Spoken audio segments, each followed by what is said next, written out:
Silence doesn't just teach others how to treat you. It teaches you how to treat yourself.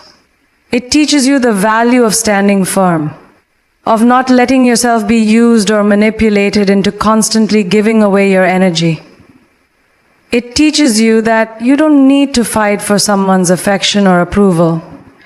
You just need to be who you are, to honor your worth, and to allow the right people to come into your life and meet you where you are.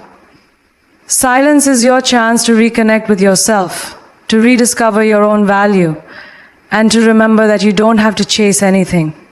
Not love, not approval, not respect. It will come to you when it's meant to.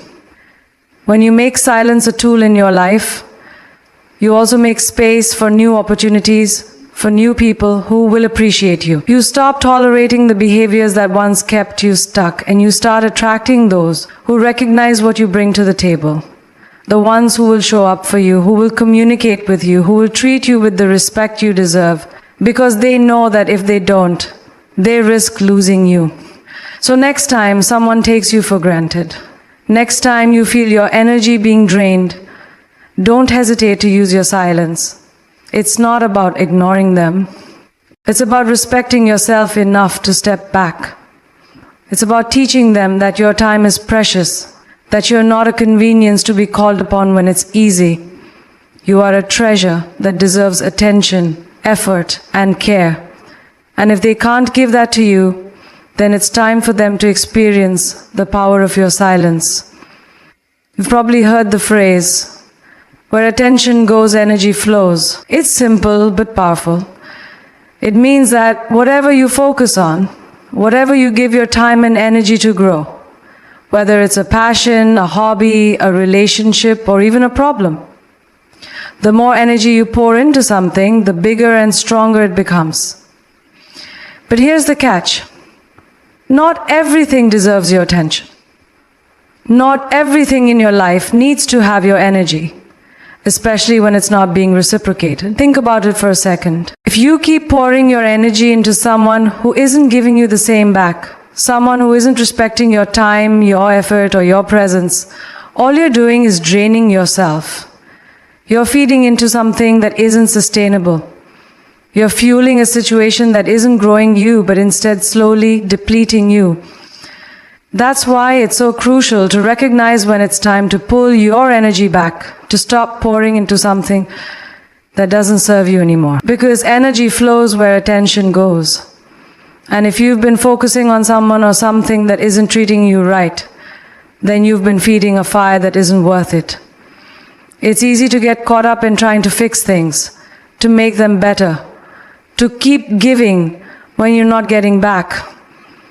You think, maybe if I keep trying, things will change. Maybe if I just give a little more, they'll start appreciating me. But here's the truth. Sometimes the best thing you can do for yourself is stop giving. Stop pouring. Stop investing your energy into something or someone who isn't matching your effort. The moment you stop giving someone your attention, they start to feel it.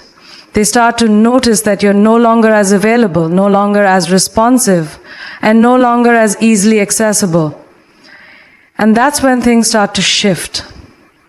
Pulling your energy back isn't about being spiteful or playing games. It's about regaining your balance. It's about taking a step back and realizing that you deserve to be in situations where your energy is appreciated, not depleted. And when you stop focusing on someone who's not showing up for you, you free yourself to focus on things that matter, things that lift you up, that help you grow, that make you feel valued. You create space for new opportunities, for new relationships, and for new experiences that align with who you truly are. The law of attraction tells us that we attract what we put out. If you're constantly putting out energy into someone who isn't matching it, you're reinforcing a cycle of neglect, frustration, and exhaustion. You're telling the universe that you're okay with being treated poorly, that you're okay with being the one who does all the work in a relationship, that you're okay with being the only one who cares. But when you pull back and give your energy to things that feed your soul, to your passions, your dreams, your growth, you start attracting the right kind of energy. You start attracting people who see your worth, who respect your boundaries, and who give back what you put in. It's important to recognize the power of your energy. When you give too much of it to someone who doesn't appreciate you, you're giving away parts of yourself that you can never get back. You're depleting your own reserves. And when that happens, you can't show up for the things that matter most. You can't give to your own goals, your own happiness, your own well-being. You become so focused on trying to get someone to notice you, to see your value, that you forget to see it in yourself. Pulling your energy back is a form of self-care. It's a declaration that you matter, that your time and effort are not unlimited, and that you won't continue to give to someone or something that isn't nourishing you. It's a way of protecting yourself, of making sure that you're not continually giving away your power to situations that aren't aligned with who you are or who you want to become. It's about saying, I'm worth more than this. And it's about acting on that belief by shifting your attention, by focusing on things that empower you, that make you feel whole and valued. In relationships, we often give so much of ourselves because we want to prove something, to show that we're worthy, that we care, that we're loyal. But loyalty isn't about giving everything you have. It's about finding balance. It's about knowing when to pull back, when to let go, and when to prioritize your own well-being. You are not responsible for fixing anyone else, for making them see your worth, or for proving that you deserve their love. All you can control is how you show up for yourself. And if you start showing up less for someone who isn't showing up for you, it sends a message. It sends a message that says, I'm not going to waste my time and energy on something that doesn't honor who I am. Energy flows where attention goes. Start paying attention to what truly matters, to the things, the people, and the activities that bring you joy, fulfillment, and growth. Stop giving your attention to things that drain you, that make you feel unseen, unappreciated, or undervalued. When you start pulling your energy back, you make space for the things that are truly worth your attention. Things that elevate you, that make you feel seen, heard, and loved. And in doing so, you attract the right people and experiences into your life. In life, we often fall into the trap of believing that the more we give, the more we'll receive. We think that if we show enough interest, put in enough effort, or demonstrate enough care, the other person will eventually match our energy and come running after us. But here's the thing. That's not how it works. In relationships, whether romantic, friendship, or even professional, it's vital to understand one key truth. You cannot chase anyone into valuing you. If someone truly wants you, they will show it, and they will do so without you needing to push or pursue them. Chasing someone is a signal that you're unsure of your worth. When you're constantly the one to initiate, the one to reach out, the one to give, you send the message that you're the only one invested in the connection. And that's not healthy for anyone.